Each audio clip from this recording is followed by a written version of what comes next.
Friday morning should have been a day of celebration. After weeks of counting down the days until payday, 25-year-old Thabang finally smiled as his salary reflected in his bank account. 10,000 rand. It wasn't a fortune, but to him it meant food on the table, school shoes for his children, transport to work, and maybe, just maybe, a little room to breathe. But by Sunday evening, nearly all of it was gone. Not because he was reckless, not because he didn't care, but because life kept demanding more than one salary could provide. And every time his phone buzzed with another payment reminder, another maintenance request, or another unexpected expense, one thought echoed through his mind. Am I failing my children? Thabang is 25 years old and works at a busy call center in Pretoria. He leaves home before sunrise every weekday and returns after dark, exhausted but grateful to have stable employment. Just 2 years ago, finding a job felt impossible. Now, he earns 10,000 rand a month. Many people think that's enough, but few know the full story.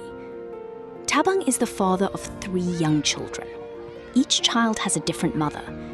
Although he and the mothers are no longer in relationships, he loves his children deeply and wants to be present in their lives. Every birthday matters. Every school report matters. Every voice note saying, "Daddy, when are you coming?" touches his heart. He wants to provide. He wants his children to know they are loved. But sometimes, love feels expensive. And every month he worries whether he'll have enough to support all 3 of them. The pressure doesn't end there.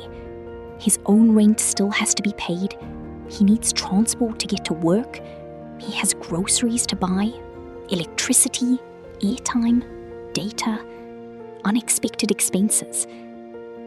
By the middle of every month, anxiety starts creeping in. He avoids opening his banking app because he's afraid of what he'll see. Let's look at where Thabang's salary goes. His monthly income is 10,000 rand.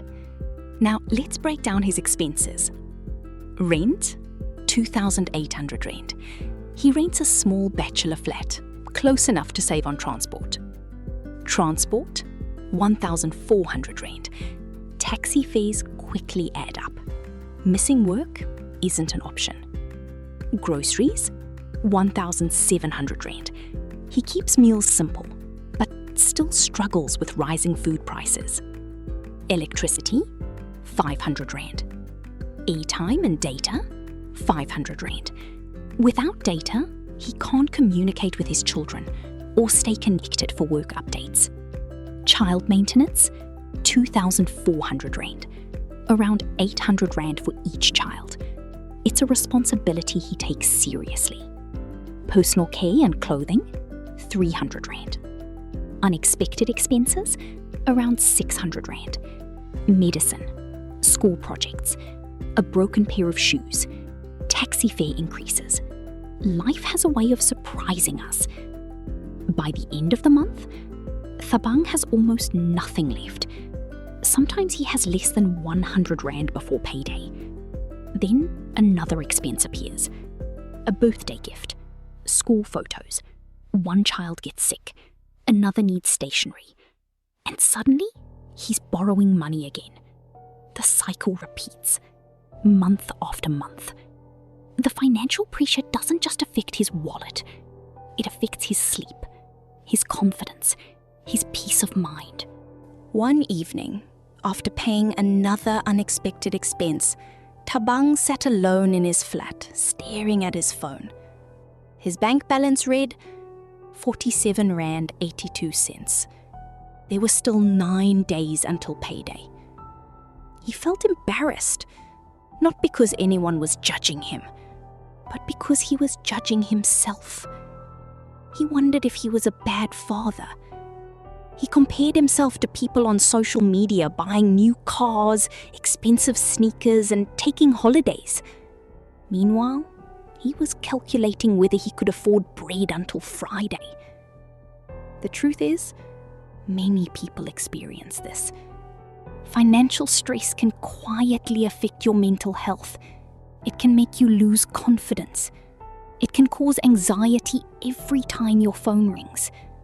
Sometimes, you stop answering calls because you're worried someone is asking for money.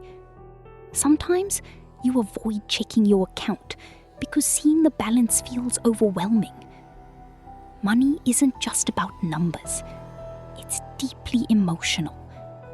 And for many South Africans, these struggles aren't caused by laziness. They're caused by responsibility, by rising living costs, by trying to care for the people they love. Most of us were never taught how to manage money while carrying so many responsibilities. Thabang, first I want you to hear this. You are not a failure. The fact that you continue showing up for work, supporting your children, and trying your best says a lot about the kind of father you want to be. Many people make money mistakes, not because they're irresponsible, but because nobody ever taught them how to balance today's responsibilities with tomorrow's needs. Let's look at this together. Monica takes out a notebook.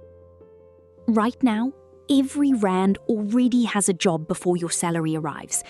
That's why every unexpected expense feels like a crisis. The goal isn't to become rich overnight. The goal is to create breathing room. Even a small amount of financial flexibility can reduce stress and help you make better decisions. She continues, taking control of your money isn't only about improving your finances. It's about improving your peace of mind. When you feel less anxious about money, you sleep better. You think more clearly. You become more confident. And that's something your children will notice too. Together, Monica and Thabang create a practical plan. Not a perfect plan, a realistic one. First, they track every expense for 1 month. No judgment, just awareness. They discover that takeaway meals, snacks during work shifts, and impulse spending on convenience items add up to nearly 600 rand each month. Instead of buying lunch every day, Thabang prepares meals at home 3 days a week. Savings? Approximately 350 rand per month. He also switches to a more affordable mobile data package. Savings? 150 rand per month. Total monthly savings? 500 rand. That may not sound like much, but over 1 year, 500 times 12 equals 6,000 rand. Monica suggests opening a separate savings account and setting up an automatic transfer on payday. The money is for emergencies only. A flat tire, school shoes, medicine. Those unexpected moments that usually force him to borrow. Having even a small emergency fund won't solve every problem, but it can reduce the anxiety that comes from constantly feeling unprepared. Monica also encourages Thabang to have respectful, honest conversations with the mothers of his children whenever unexpected expenses arise, so they can plan together where possible, instead of reacting in crisis. Every family situation is different, and open communication can sometimes reduce stress for everyone involved. 6 months later, life isn't perfect. Thabang isn't suddenly wealthy. He still has responsibilities.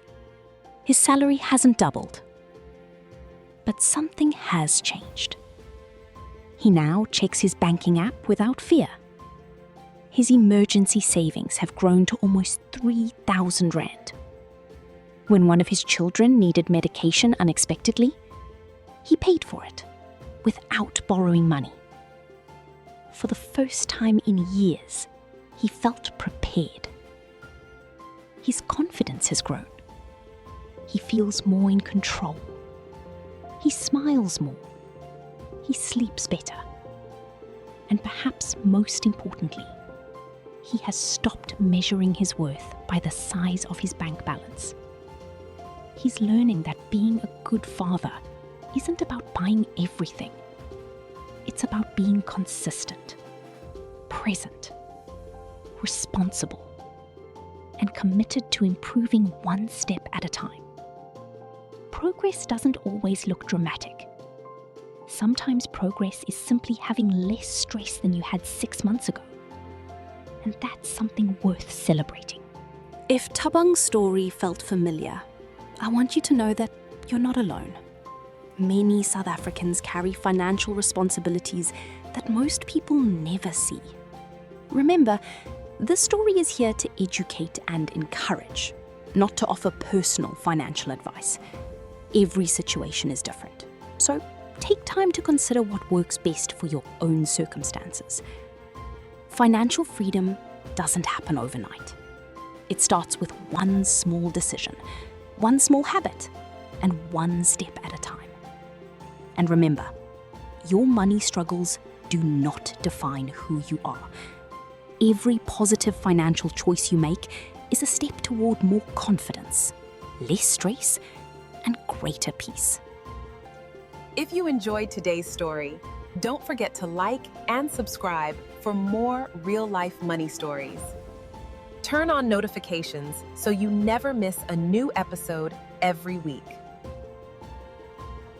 I'm Monica, your finance big sister, helping you move from money stress to financial peace.